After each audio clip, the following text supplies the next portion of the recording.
दोस्तों, मैं श्यामन पांडे, आपका बहुत बहुत स्वागत है हमारे चैनल पॉलिटी पढ़ो पे। जैसा कि आपको पता है, हम हमारे चैनल पे polity, constitutional law, international relation से रिलेटेड टॉपिक को डील करते हैं। उससे रिलेटेड टॉपिक्स, उससे रिलेटेड एमसीक्यूज़ को हम लोग सॉल्व करते हैं। चूँकि अभी 12 फरवरी को यूपीपीसीएसजे का पेपर रखा गया है, तो उसको ध्यान में रखते हुए हम, चूँकि उसमें कॉन्स्टिट्यूशनल लॉ में काफ़ी ज़्यादा केसेस पूछे जाते हैं, बेसिक के केसेस भी काफ़ी पूछे जाते हैं, स्टैटिक से जो आते हैं केसेस जो पहले हो चुके हैं, बाकी करंट के केसेस भी पूछे जाते हैं। टोटल एवरेज अगर आप देखेंगे तो 20 से 22 क्वेश्चन पूछे जाते हैं, जिसमें से 6 से 7 क्वेश्चन जो है केस लॉ से रिलेटेड पूछे जाते हैं। तो उसको ध्यान में रखते हुए हमने सोचा कि हम आपके लिए कॉन्स्टिट्यूशनल लॉ पे जो इंपॉर्टेंट केसेस हैं उसको, उससे रिलेटेड जो क्वेश्चन है उसको सॉल्व कराते हैं, जिससे आपको जल्दी से जल्दी रिवीजन हो जाएगा एग्जाम के लिए। बाद में हम केस लॉज को डिटेल में भी देखेंगे, सारे के केसेस को हम अलग से शॉर्ट वीडियोज़ बना के आपको कुछ मिनट्स की उसको डिटेल में देखेंगे। लेकिन फिलहाल अभी हम एमसीक्यूज़ को डील करते हैं। तो चलिए क्वेश्चन को सॉल्व करने की कोशिश करते हैं। पहला क्वेश्चन है, constitution is the mechanism under which the laws are to be made and not merely an act which declares that the law is to be has been laid down by the supreme Court in. तो ये question पूछ रहा है कि ये किस case में बोला गया था ऐसा। तो ये केस है India cement limited versus state of Tamil Nadu. आप जो भी केसेस हैं, स्पेशली जो बहुत ज़्यादा इंपॉर्टेंट केसेस हैं, उसको जरूर याद करके जाएंगे, क्योंकि रिपीट क्वेश्चन जो है यूपीपीसीएसजे में पूछे जाते हैं। अगला क्वेश्चन था, in which case it was declared that the preamble is not the part of constitution. तो प्रीएम्बल किसमें पार्ट ऑफ कॉन्स्टिट्यूशन नहीं है ये बोला गया था, ये कौन सा केस था? तो वो केस था रिबेरुवेरी यूनियन का केस, जो कि 1960 में हुआ था। जब भी हम प्रीएम्बल पढ़ेंगे तो उसके बारे में आपको केसेस के बारे में डिटेल में बताएंगे, किस तरीके से जो है केसेस के डेवलपमेंट के थ्रू जो है preamble as a part of constitution और उसके जो केशवानंद भारती केस हुआ उसमें बेसिक स्ट्रक्चर डॉक्ट्रिन को जो है प्रतिपादित किया गया। अगला क्वेश्चन था, in which case the supreme Court declare that preamble is a part of constitution. इसके पहले वाले क्वेश्चन में पूछ रहा था प्रीएम्बल पार्ट नहीं है, ऐसा किस केस में था? इसमें पूछ रहा कि प्रीएम्बल पार्ट ऑफ कॉन्स्टिट्यूशन है, ऐसी किस केस में बात की गई? तो वो केस था Kesavananda Bharati versus union of India का केस, स्टेट ऑफ केरला का केस, जो कि 1973 में डिसाइड किया गया था। और इसमें जो है बेसिक स्ट्रक्चर डॉक्ट्रिन की बात करी गई और इसमें बताया भी है प्रीएम्बल जो है इंटीग्रल पार्ट ऑफ कॉन्स्टिट्यूशन है। बाद में मिनर्वा मिल केस आया बाद 1980s में, जिसने जो है इस बात को, केशवानंद भारती केस को कंफर्म भी किया कि प्रीएम्बल जो है पार्ट ऑफ कॉन्स्टिट्यूशन है। अगला क्वेश्चन है जो कि केस लॉ से है, पूछ रहा है कि in which case it was held by Supreme Court that preamble is a basic structure of the constitution. Same question है, बस दूसरे तरीके से आपको घुमा के पूछा जा रहा है। इसका जो आंसर हो जाएगा वो Kesavananda Bharati versus union of state of Kerala हो जाएगा।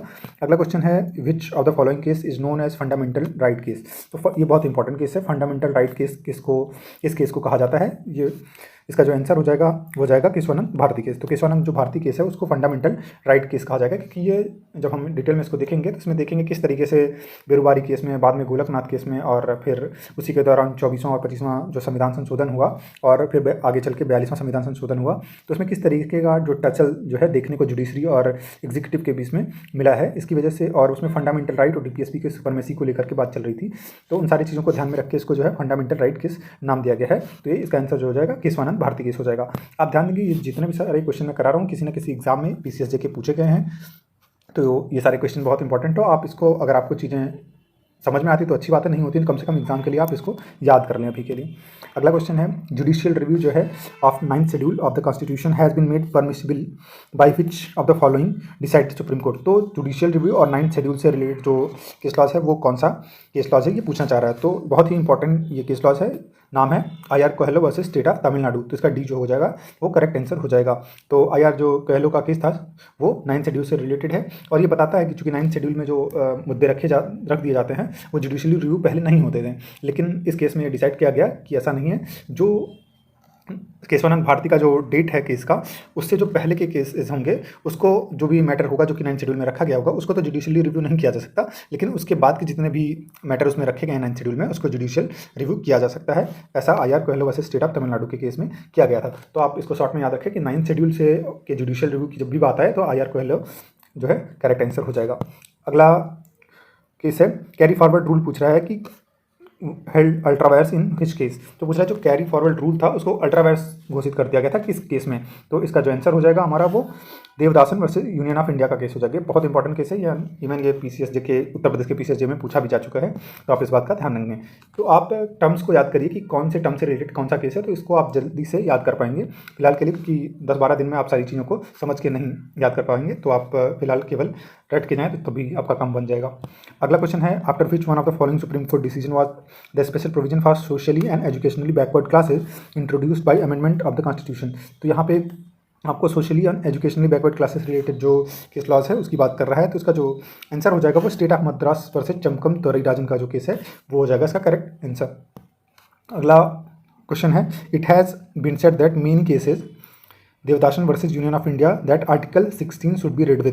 तो जो इसके पहले भी हमने जो क्वेश्चन देखा वो भी Devadasan versus state union of India का केस था, तो वो आर्टिकल 16 से रिलेटेड है। तो वो बोला, उस केस में बोला गया था कि आर्टिकल 16 को किन जो है आर्टिकल के साथ जो है रीड किया जाना चाहिए। तो इसका जो आंसर हो जाएगा वो आर्टिकल 46 एंड आर्टिकल 335 हो जाएगा। अगला जो क्वेश्चन है वो कह रहा है, in which of the following cases the supreme court held that article 16 4 का ए 4 सब क्लॉजेज जो है provided for reservation in promotion enabling provisions. तो ये रिजर्वेशन इन प्रमोशन जो है वो कहाँ पे बात, किस केस के थ्रू इसकी बात करी गई थी। तो इसका जो आंसर हो जाएगा वो M Nagaraj versus union of India. ये बहुत ही इंपॉर्टेंट क्वेश्चन है क्योंकि यूपी पीसीएसजे जो है इसका सेलेक्टिव जो है कुछ एरिया होता है जहाँ से ये केस लॉज पूछते हैं जो, और इनका जो एक फेवरेट एरिया है वो रिजर्वेशन का है। तो रिजर्वेशन से रिलेटेड ये लोग केस लॉज काफ़ी पूछते हैं, तो आप इस बात का ध्यान देंगे और इस केस को जरूर पढ़ के जाएंगे क्योंकि रिजर्वेशन इन प्रमोशन अभी भी काफ़ी न्यूज़ में चल रहा है। अगला क्वेश्चन है, Rajeev Kumar Gupta versus union of India जो 2016 का केस था with the reservation in state service की बात करता है। तो जो ये Rajeev Kumar Gupta versus union of India का जो केस है वो रिजर्वेशन की बात करता है स्टेट सर्विसेज में, लेकिन इन क्राइटेरिया दिया गया है कि इनमें से किसके बारे में वो बात करता है। ये बहुत इंपॉर्टेंट क्वेश्चन है और ये पर्सन विद डिसेबिलिटी के रिजर्वेशन की बात करता है और ये उत्तर प्रदेश के पीसीएसजे के एग्जाम में पूछा भी जा चुका है। जैसा कि आपको पता है कि हम लोगों ने अभी जो यूपी पीसीएसजे का जो प्रीवियस ईयर के क्वेश्चन है अभी कॉन्स्टिट्यूशनल लॉ के उसको सॉल्व किया है, तो वहाँ पे आपको ये क्वेश्चन वहाँ पे देखने को मिल जाएगा। अगला क्वेश्चन है, which of the following case is popularly known as Mandal case. ये बहुत इंपॉर्टेंट है, आप देख रहे होंगे सारे जितने भी अभी हम लोग क्वेश्चन देख रहे हैं वो सब रिजर्वेशन के आसपास के ही केस हैं। तो मंडल केस इस केस को कहा जाता है, तो ये बहुत इंपॉर्टेंट है और आपको काफ़ी डिटेल में पता भी होगा कि ये Indira Sahni versus union of India जो कि 1992 का केस है, ये जो है मंडल केस के नाम से जाना जाता है और इसमें ही जो है ओबीसी को रिजर्वेशन देने की बात करी गई थी और रिजर्वेशन के बारे में काफ़ी बृहद बात जो है इस केस के तहत की गई है। अगला जो क्वेश्चन है वो क्वेश्चन नंबर 13 है, in which case the supreme Court has held that the maximum limit for reservation can not exceed 50%। तो कह रहा है कि किस केस के तहत जो है सुप्रीम कोर्ट ने ये बताया कि मैक्सिमम जो रिजर्वेशन होना चाहिए वो 50% से ज़्यादा नहीं हो सकता है।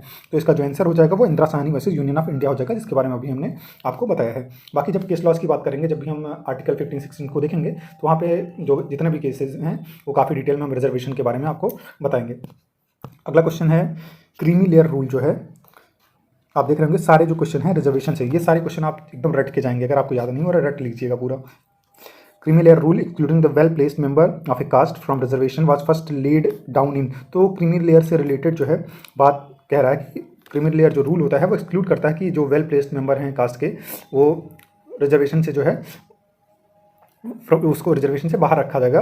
ये किस केस में जो है बात करी गई थी, तो ये इसका जो आंसर हो जाएगा ये भी Indira Sahni versus union of India हो जाएगा। आप ध्यान देंगे जब भी क्रीमी लेयर रिजर्वेशन की बात आती है, 50% से ज़्यादा रिजर्वेशन की बात आती है या फिर मंडल कमीशन की बात आती है, ओबीसी रिजर्वेशन की बात आती है, तो Indira Sahni versus union of India आपको आंसर लगाना है।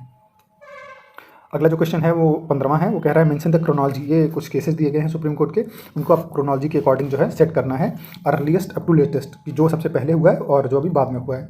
तो इस तरीके के क्वेश्चन हम टफ कैटेगरी में रख सकते हैं क्योंकि एक दो तो हमको टाइम पता होता है, बाकी सारे जो केसेस होते हैं उसके टाइम हमको नहीं पता होते हैं। तो अगर आप इस तरीके के क्वेश्चन कर पाएँ तो अच्छी बात है, नहीं तो आप इसको स्किप कर सकते हैं, अदरवाइज नेगेटिव मार्किंग की वजह से आपके क्वेश्चन गलत भी हो सकते हैं। फिलहाल इसका जो हम देख लेते हैं, तो सबसे जो हमको चर्चित जो केस है वो है इंदिरा साहनी का, जिसका डेट जो है वो 1992 हो जाएगा। MR Balaji versus state of Mysore, ये भी इंपॉर्टेंट केस है और ये जो है डिसाइड हुआ था 1962 में। और जो AIIMS students union versus AIIMS का केस है वो 2001 में डिसाइड किया गया था। बाकी अखिल भारतीय शोषित कर्मचारी संघ जो है वर्सेस यूनियन ऑफ इंडिया, ये जो केस है वो 1981 में डिसाइड किया गया था। तो इस हिसाब से जब हम इसको अर्लीस्ट से लेटेस्ट तक लगाएंगे तो 3, 1, 2, 4 यानी कि ए का करेक्ट आंसर हो जाएगा। लेकिन इस तरीके के क्वेश्चन मैं सजेस्ट करूँगा कि अगर आपको एकदम डायरेक्टली आते हैं तो करें, अदरवाइज आप स्किप कर सकते हैं। अगला क्वेश्चन है, Balaji Raghavan versus union of India AIR जो है 1996 supreme court 770 is related with which of the following article. पूछ रहा है कि जो Balaji Raghavan versus union of India का केस है वो किस आर्टिकल से संबंधित है। तो इसका जो आंसर हो जाएगा वो हो जाएगा आपका आर्टिकल 18। आर्टिकल 18 जो है एबोलिशन ऑफ टाइटल्स की बात करता है, इस बात को आप ध्यान में देंगे और ये फंडामेंटल राइट के अंतर्गत आएगा एबोलिशन ऑफ टाइटल। तो ये बालाजी राघवन वाला जो केस है वो आर्टिकल 18 यानी कि एबोलिशन ऑफ टाइटल से डील करता है। अगला क्वेश्चन है question number 17, which one of the following case not related with article 19(1)A। अब ये पूछ रहा है नॉट रिलेटेड। इस तरीके के क्वेश्चन आपको काफ़ी ज़्यादा नॉलेज देते हैं, तो आप इसमें से देखेंगे कि कौन सा नहीं जो है रिलेटेड है right to freedom of speech and expression. फिलहाल जब आपको आर्टिकल इन सारी चीज़ों का पता होना चाहिए, जैसे आर्टिकल 19(1)A लिखा हुआ है, तो आप दिमाग में तुरंत right to freedom of speech and expression आ जाना चाहिए। तो उससे रिलेटेड कौन सा केस नहीं है ये जानना चाह रहा है। तो प्रकाश झा, ये तो बहुत ही रिनाउंड केस है जो कि freedom of speech and expression पे है। बाकी secretary ministry of INB and CAB, ये भी जो है freedom of speech and expression का केस है। Communist party of India versus Bharat Kumar, ये भी है। बाकी काथी running versus state of Saurashtra, ये जो केस है ये आर्टिकल 19(1)A से इसका कोई ताल्लुकात नहीं है। तो चूंकि नहीं ही पूछा है तो डी का करेक्ट आंसर हो जाएगा। तो आप इन जो ऊपर के 3 केस हैं इसके बारे में डिटेल देखना चाहें तो गूगल करके आप देख सकते हैं, इससे आपको नॉलेज का इन्हेंसमेंट होगा। अगला क्वेश्चन देखते हैं, क्वेश्चन नंबर 18 है, in which of the following cases it was held by the supreme Court that the right to trade on payment is fundamental right. तो पूछ रहा है कि राइट टू ट्रेड जो है पेमेंट्स पे वो फंडामेंटल राइट होगा। तो जब भी आप देखिए आप कीवर्ड्स को पकड़ेंगे तो ऐसे केस आप आराम से याद कर पाएंगे। तो राइट टू ट्रेड जो है ऑन पेमेंट जो होगा वो फंडामेंटल राइट होगा। वो किस जो है केस में बात हुई थी, तो ये केस था शोधन Singh versus new Delhi municipal corporation का केस। तो डी इसका जो है करेक्ट आंसर हो जाएगा। आगे क्वेश्चन देखते हैं, क्वेश्चन नंबर 19वां था, द स्कोप ऑफ एक्सप्रेशन जो है प्रोसीजर स्टैब्लिश बाय लॉ। तो प्रोसीजर स्टैब्लिश बाय लॉ है occupying in article 21 was explained इन। तो जो प्रोसीजर स्टैब्लिश बाय लॉ की बात आर्टिकल 21 में की गई है वो किस जो है किस लॉज के तहत की गई है। तो Maneka Gandhi versus union of India का जो केस था बहुत ही लैंडमार्क केस है जो कि आर्टिकल 21 से रिलेटेड है। वो जो है प्रोसीजर स्टैब्लिश बाय लॉ को काफ़ी एक्सपेंड करता है। बहुत ही इंपॉर्टेंट केस है, आप इसको जरूर करके जाइएगा कि Maneka Gandhi versus union of India जो है ये लैंडमार्क जजमेंट रहा है। अगला क्वेश्चन है question number 20, in which of the following cases supreme court of India has observe sexual harassment in the work place as a violation of human right. ये बहुत ही important है। और इसी के बाद जो है sexual harassment at work place की जो गाइडलाइंस थी जो कि 2013 में आई थी, इसको विशाखा गाइडलाइन के नाम से जानते हैं। इसी वजह से इसका जो आंसर हो जाएगा, चूँकि यहाँ पे ऑप्शंस दिए हुए हैं कि कौन केस में जो है सुप्रीम कोर्ट ने ऑब्जर्व किया था कि sexual harassment in the work place जो है वायलेशन ऑफ ह्यूमन राइट होगा। तो विशाखा वर्सेस स्टेट ऑफ जो राजस्थान का केस उसमें बात तो हुई थी वर्क प्लेस के रिलेटेड सेक्सुअल हैरेसमेंट की, बट वो ह्यूमन राइट के वायलेशन की बात करता है। ये सारी डिटेल इसमें नहीं दी गई थी, इसकी वजह से इसका ए आंसर तो नहीं होगा। और बाकी ये दोनों केसेस तो रिलेटेड है नहीं इससे, तो डी इसका जो है नन ऑफ द इसका आंसर हो जाएगा।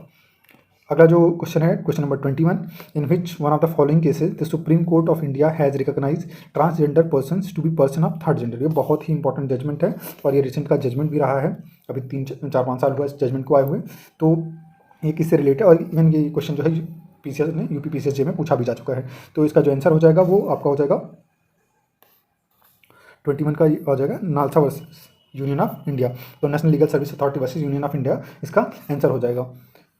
जो 20वां क्वेश्चन था उसको फिर से करेक्ट कर लेते हैं कि जो in which of the following cases supreme court of India has observe sexual harassment in the work place as violation of human right. तो ये Vishakha versus state of Rajasthan के केस में ही जो है डील किया गया था। नेक्स्ट क्वेश्चन हम देख चुके हैं कि in which of the following case supreme court of India recognize transgender persons to be person of third gender. तो इसका जो आंसर हो जाएगा वो NALSA versus union of India हो जाएगा। ये क्वेश्चन को आप जरूर याद कर लेंगे, ये प्रीवियस ईयर में पूछा भी जा चुका है और ये रिपीट भी हो सकता है। तो इसका NALSA versus union of India यानी कि national legal service authority versus union of India इसका सही आंसर हो जाएगा। अगला क्वेश्चन देखते हैं question number 22, in which of the following decisions the supreme court of India has issued 16 guidelines regarding the investigation of any encounter death. तो जो supreme court of India है उसने जो है 16 गाइडलाइंस दिया इन्वेस्टिगेशन करने के लिए जब इनकाउंटर डेथ के केसेस होते हैं। ये किसमें डील किया जाता है, तो इसका जो केस था इससे रिलेटेड ये PUCL versus state of Maharashtra का केस है। उसमें बात कही गई, सुप्रीम कोर्ट ने गाइडलाइन दिए 16 गाइडलाइंस दिए कि जब भी इनकाउंटर डेथ के केसेस हों तो इसको इन्वेस्टिगेशन करते टाइम जो है इन 16 गाइडलाइंस को जो है ध्यान में रखा जाना चाहिए। तो PUCL versus state of Maharashtra इसका सही आंसर हो जाएगा। अगला क्वेश्चन था in which of the following cases the constitution bench of supreme court has by majority दिया है 4.1 का मेजॉरिटी है, held that review petition relating to capital punishment shall be heard in open court. तो जो भी review petition होगा वो capital punishment से रिलेटेड उसको जो है ओपन कोर्ट में सुना जाएगा। ये और वो भी 4-1 के मेजॉरिटी से सुप्रीम कोर्ट ने दिया है। ये किस कोर्ट में किस केस में दिया गया था, इसका जो आंसर हो जाएगा Mohammad Arif versus registrar supreme court के केस में ये बात कही गई थी। ये बहुत इंपॉर्टेंट जो है क्वेश्चन है क्योंकि ये काफ़ी न्यूज़ में भी अभी भी है रिव्यू पिटिशंस की बात, और कैपिटल पनिशमेंट से रिलेटेड तो रिव्यू पिटिशंस की बात नहीं चली है, लेकिन रिव्यू पिटिशन काफ़ी न्यूज़ में रहता है।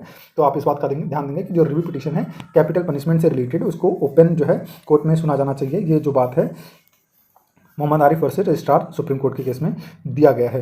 अगला क्वेश्चन देखते हैं, question number 24, which one of the following judgment relates to the prohibition against causing pollution and discomfort to the public due to smoking at the public place. तो जो public place पे smoking किया जाता है, करते हैं लोग, तो वो जो है डिस्कम्फर्ट क्रिएट करता है और अगेंस्ट है ये कॉजिंग पोल्यूशन के। तो ये किस में जो है, किस केस में ऐसी बात जो है कही गई है। तो इसका जो आंसर हो जाएगा वो हो जाएगा आपका Murli S Deora versus union of India, जो कि 2002 का केस है।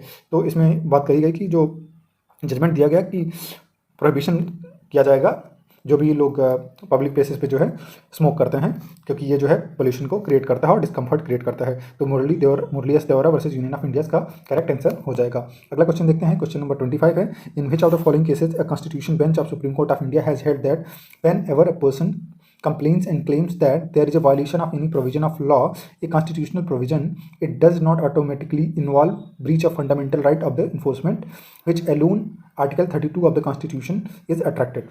तो ये जो बात कही गई थी, ये Ramdas Athawale versus union of India के केस में बात कही गई थी, तो आप इस बात का ध्यान देंगे।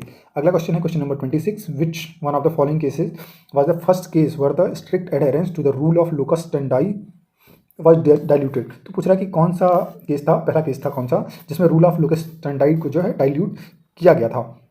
तो ये जो इसका आंसर हो जाएगा वो आपका रतलाम म्यूनिसिपैलिटी केस हो जाएगा। इसमें लोकस स्टैंडाई का जो है जो रूल था उसको डाइल्यूट किया गया था। लोकस स्टैंडाई का मतलब होता है जनरली कि मतलब अगर कोई पार्टी है तो वो जो भी अक्यूज पार्टी है वो खुद ही जो है केस के एफआईआर करने के लिए या फिर केस को फाइट करने के लिए फाइल करेगी, बाकी दूसरे लोग फाइल नहीं कर सकते। लेकिन जैसे आप अगर देखेंगे पीआईएल का जो केस होता है पब्लिक इंटरेस्ट लिटिगेशन का, तो वहाँ पे भी लोकस स्टैंडाई का जो रूल है उसको फॉलो नहीं किया जाता है, क्योंकि वहाँ पे भी पीआईएल अगर है तो कोई भी पब्लिक पर्पज़ के लिए कोई भी दूसरा पर्सन भी पीआईएल जो है दाखिल कर सकता है दूसरे के लिए। तो जो है सेम क्वेश्चन बात की गई। तो पहला जो केस था जिसने जो है स्ट्रिक्ट एडहेरेंस जो है रूल ऑफ लोकस स्टैंडाई को डाइल्यूट किया, तो रतलाम म्यूनिसिपैलिटी केस था। आप इस बात का ध्यान देंगे, ये इसका करेक्ट आंसर हो जाएगा। अगला क्वेश्चन है 27, the object of the framers of the constitution of India was to establish what is generally known as the welfare और social state has been holding. तो ये जो है वेलफेयर एंड सोशल स्टेट की बात करी थी हमारे जो है कॉन्स्टिट्यूशनल फ्रेमर्स थे। तो किस केस में ये बात कही गई है, तो इसका जो आंसर हो जाएगा वो मोतीलाल वर्सेस उत्तर प्रदेश गवर्नमेंट का केस हो जाएगा। इसमें जो है इससे रिलेटेड जो है बात की गई है, तो ए इसका जो है करेक्ट आंसर हो जाएगा। अगला क्वेश्चन है, क्वेश्चन नंबर 28, पीए संगमा वर्सेस प्रणब मुखर्जी जो 2013 का केस था वो डिसाइड किया गया था सुप्रीम कोर्ट के द्वारा किस मेजॉरिटी से। आप इस बात का ध्यान देंगे कि यूपी पीसीएसजे में इस तरीके के क्वेश्चन रिपीटेडली पूछे जाते हैं कि जो रिसेंट के केस लॉज रहे हैं वो किस मेजॉरिटी से जो है पारित किए गए हैं। तो आप जो भी अभी जैसे 2022 का जो केसेस हैं इंपॉर्टेंट केस लॉज, तो उसकी मेजॉरिटी को भी आप देख के जाएंगे कितने मेजॉरिटी को इसको पास किया गया है। तो ये उस टाइम का करंट अफेयर था और ये जो है पीसीएसजे में पूछा भी जा चुका है। तो इसका जो आंसर हो जाएगा वो आपका मेजॉरिटी ऑफ 3:1, यानी कि जो बी है इसका ये करेक्ट आंसर हो जाएगा। तो पीए संगमा वर्सेस प्रणब मुखर्जी का जो केस था वो 3:2 मेजॉरिटी से डिसाइड किया गया था। अगला क्वेश्चन देखते हैं, question number 29, which one of the following case associated with the issue of domicile in the state concern for getting elected to the council of states. तो किस में जो है डोमिसाइल की बात जो है स्टेट्स में कंसर्न होने की बात कही गई है, और वो भी इलेक्शन में काउंसिल ऑफ स्टेट्स के इलेक्शन में। तो इससे रिलेटेड जो केस लॉज है वो है Kuldeep Nair versus union of India का केस। आप इस बात का ध्यान देंगे, ये क्वेश्चन अभी भी पूछा जा सकता है क्योंकि इस तरीके की बात अभी भी न्यूज़ में चल रही है, तो आप इस बात का ध्यान देंगे। क्वेश्चन नंबर 30 है, the law declared by the supreme court of India is binding on all courts within the territory of India, but the Supreme Court is not bound by its decision was decided by Supreme Court itself in। तो बोल रहा है कि जो law declare किया गया है supreme court of India के द्वारा कि वो बाइंडिंग होता है all court with in the territory of India में, लेकिन supreme court is not bound by it's decision. Supreme court खुद अपने डिसीजन के द्वारा बाउंड नहीं होता है। और ये किस केस में जो है डिसाइड किया गया है, ये क्वेश्चन पूछा जा रहा है और ये यूपी पीसीएसजे में ये क्वेश्चन जो है पूछा जा चुका है। इसका जो आंसर हो जाएगा वो Bengal immunity company limited versus state of Bihar का केस हो जाएगा। तो डी इसका करेक्ट आंसर हो जाएगा। अगला क्वेश्चन है 31, विच one of the following is the first case in which the supreme Court has exercise it's advisory jurisdiction. तो सुप्रीम कोर्ट ने इसका जो है एडवाइजरी जुरिडिक्शन होता है वो किस केस में जो है फर्स्ट टाइम पे यूज किया था वो पूछ रहा है। तो जो इन रे दिल्ली लॉज एक्ट केस था उसमें ये उन्होंने एडवाइजरी जुरिडिक्शन का पहली बार प्रयोग किया था। अगला क्वेश्चन है question number 32, the case of state of Bihar versus Kameshwar Singh is related with which of the following doctrines. तो जो कामेश्वर सिंह का केस है वो किस डॉक्ट्रिन से रिलेटेड है ये पूछना चाह रहा है। तो इसका जो आंसर हो जाएगा वो आपका हो जाएगा डॉक्ट्रिन ऑफ कलरेबल लेजिस्लेशन। जब हम लोग इन सारे आर्टिकल्स को 245 जो आर्टिकल है उसको हम जब देखेंगे तो उसमें किस तरीके के डिफरेंट टाइप के जो डॉक्ट्रिन से उसके बारे में देखेंगे, जैसे doctrine of pith and substance हो गया, डॉक्ट्रिन ऑफ कलरेबल लेजिस्लेशन हो गया, ये सारी बातों को हम वहाँ पे देखेंगे। बाकी आपको जो ऑप्शन में दूसरे और डॉक्ट्रिन ऑफ इक्लिप्स दिख रहा है, ये तो आर्टिकल 13 से रिलेटेड होता है। बाकी डॉक्ट्रिन ऑफ बेसिक स्ट्रक्चर तो केशवानंद भारती केस से आया है।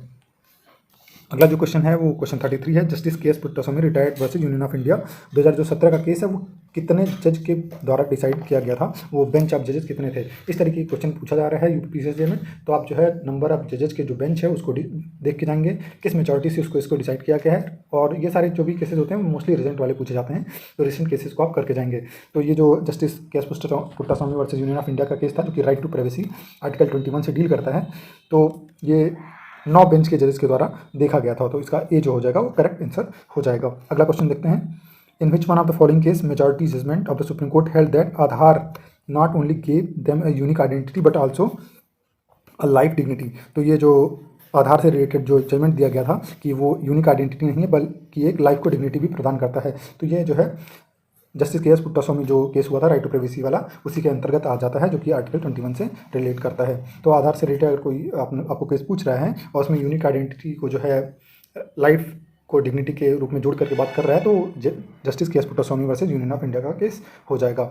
अगला क्वेश्चन देखते हैं, क्वेश्चन नंबर 35 है, in which case the supreme court has observe that social morality also changes from ages to age. और ये सारे जो भी केसेस अभी आ रहे हैं आपको लगातार ये सारे यूपीपीसीएसजे के पीवाईक्यूज ही हैं। तो सुप्रीम कोर्ट ने किस केस में ऑब्जर्व किया कि जो सोशल मोरालिटी है वो टाइम के अकॉर्डिंग जो है एज टू एज चेंज होती है। तो ये किस में जो है बात करी गई है, किस केस लॉज में, तो ये NALSA versus union of India का जो केस था उसमें बात की गई है, जिसमें थर्ड जेंडर को राइट्स दिया गया है।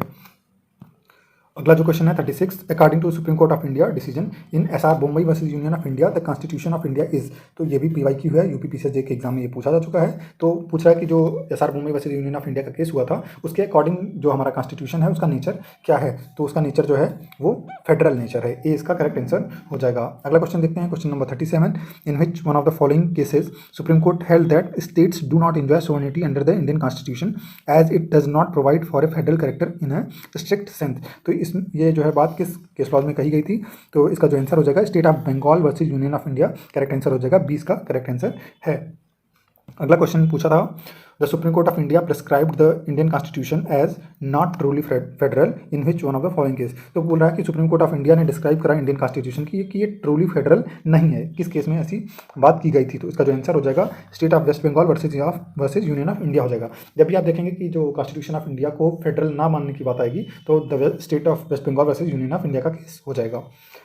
अगला जो क्वेश्चन है वो है, it has been observe by the supreme court of India that word socialist in the preamble enables that the court to lean more and more favour to the nationalisation and state ownership of the industry. तो ये जो है preamble में जो है socialist word है वो enable करता है कोर्ट को कि वो लीन हो more towards favour of nationalisation and state ownership of industry. वो किस जो है केस में ये बात कही गई थी, तो इसका जो आंसर हो जाएगा वो आपका एक्सलेवर वर्सेज यूनियन ऑफ इंडिया। ये बहुत फ्रेंच केस है, फिलहाल ये पूछा नहीं जाता है, लेकिन आप इस बात का ध्यान देंगे अगर इस तरीके से आता है तो कम से कम आप एलिमिनेट कर पाएंगे, क्योंकि केशवानंद भारती केस तो इससे रिलेटेड है नहीं, वो बेसिक स्ट्रक्चर से है। बाकी मिनरवा मिल केस भी इससे रिलेटेड नहीं है। बाकी अगर बीसी में आप कन्फ्यूज हो रहे हैं तो आप अगर चाहें तो लगा सकते हैं, अदरवाइज छोड़ भी सकते हैं। अगला क्वेश्चन है 40, legal sovereignty in India resides in the constitution itself and not in we the people of India, this ideology was explained in. ये बहुत ही फिलोसफिकल टाइप का जो है बात कही गई है कि लीगल सोवरेनिटी जो इंडिया का है वो रिसाइड करता है in the constitution itself, constitution में ही जो है लीगल सोवरेनिटी है, ना कि we the people of India में, जैसे कि हमारे प्रियम्बल की शुरुआत में लिखा गया है। तो ये जो है केस किस केस के तहत ये बात जो है आई थी, तो इसका जो आंसर हो जाएगा वो डी, यानी केशवानंद भारती जो केस था उसी के अंतर्गत ये बात की गई थी। अगला क्वेश्चन है 41, preamble is part of basic structure in which case it was held. तो प्रियम्बल को बेसिक स्ट्रक्चर का पार्ट बताया गया था, किस केस में ये बात कही गई थी, तो ये केशवानंद भारती केस इसका आंसर हो जाएगा। अगला क्वेश्चन देखते हैं, preamble is part of constitution, this observation of supreme court was held in the case of. तो इसका भी जो आंसर हो जाएगा वो Kesavananda Bharati versus state of Kerala case हो जाएगा। अगला क्वेश्चन देखते हैं, in re Berubari and exchange of enclaves the supreme court held that. तो पूछ रहा है कि जो बेरुवारी के यूनियन केस हुआ था उसमें जो है सुप्रीम कोर्ट ने क्या हेल्ड किया था। तो इसमें सुप्रीम कोर्ट ने बोला था कि प्रियम्बल जो है वो पार्ट ऑफ कॉन्स्टिट्यूशन नहीं है, तो सी का जो है करेक्ट आंसर हो जाएगा, क्योंकि उन्होंने पार्ट ऑफ कॉन्स्टिट्यूशन इसको नहीं माना था। और ये बहुत ही जो है लैंडमार्क जजमेंट है, इसी के तहत जो है इसी के वजह से ही जो है बाद में केशवानंद भारती जो है केस में जो है बेसिक स्ट्रक्चर का डॉक्ट्रिन जो है प्रतिपादित किया गया। अगला जो क्वेश्चन है 44, in the case of Golaknath versus state of Punjab it was remark that our preamble contains in a nutshell its ideals and inspirations, who was the जज। अब ये बहुत ही ज़्यादा इंपॉर्टेंट केस है और इसमें आपको जज के बारे में पूछ रहा है तो बहुत ज़्यादा फैक्चुअल हो जाता है, लेकिन फिलहाल अगर आपने डिटेल में कर रखा है, जैसे आप अगर एमसीक्यू के तहत करके गए भी हैं तो आप इसको आराम से कर पाएंगे। तो इसमें जज पूछ रहा है कि Golaknath versus state of Punjab में जो बोला था कि मतलब preamble contains in A nutshell the ideals and inspiration, तो किस जज ने मतलब ये बात कही थी, तो इसका जो आंसर हो जाएगा जस्टिस सुब्बा राव। जस्टिस सुब्बा जो राव रहे हैं बहुत ही इंपॉर्टेंट चीफ जस्टिस रहे हैं, ये इन्होंने काफ़ी स्टेटमेंट दिए हैं, तो आप जो हैं इनके जो इंपॉर्टेंट लैंडमार्क जजमेंट्स हैं उसको याद करेंगे तो अच्छा रहेगा जे लॉ स्टूडेंट्स। अगला क्वेश्चन है, in which one of the following cases the supreme court held that preamble is not a part of constitution. Preamble को पार्ट ऑफ कॉन्स्टिट्यूशन किस केस में नहीं माना गया था, ये पूछ रहा है। तो बेरुबारी यूनियन केस जो हुआ था 1960 का, मैंने इसके पहले भी आपको बता दिया है इसका, तो उसमें जो है प्रियम्बल को फंडामेंटल जो है प्रियम्बल को जो है पार्ट ऑफ कॉन्स्टिट्यूशन नहीं माना गया है। तो ये सारे जो है अभी तक के जितने इंपॉर्टेंट केस लॉज रहे हैं 45 केस लॉ से रिलेटेड हमने क्वेश्चंस को देखा है। आगे भी इसका सेकंड पार्ट हम देखेंगे जिसमें हम नेक्स्ट और जो क्वेश्चन हो पाएंगे मैक्सिमम उसको पॉसिबल आपको कराने की कोशिश करेंगे। तो आप जो है अभी फर्स्ट पार्ट देखिए, जब भी सेकंड पार्ट अपलोड होता है तो उसको भी आप देख करके अपना जो है क्वेश्चन कंप्लीट कर सकते हैं। आपको यहाँ से क्वेश्चन जो है डायरेक्टली मिल जाएंगे, तो आप अगर इसको 2-3 बार आप देख सकते हैं वीडियो, तो आप देखिए, उससे आपको जो है क्वेश्चन को याद करने में आसानी होगी। तो अगर आपने अभी तक चैनल को सब्सक्राइब नहीं किया है तो कृपया करके चैनल को सब्सक्राइब कर दीजिए, वीडियोज़ को लाइक और शेयर करिए। और अगर आप मुझसे जुड़ना चाहते हैं तो आप मेरे सोशल मीडिया हैंडल्स को, जो कि इंस्टाग्राम, ट्विटर और लिंक्डइन है, वहाँ से जाके हमको फॉलो कर सकते हैं। इन सारे के जो लिंक्स हैं वीडियो के डिस्क्रिप्शन में दिए गए हैं। So thank you so much, please like and share the videos and subscribe my channel polity पढ़ो। बहुत बहुत धन्यवाद, हैव ए नाइस डे।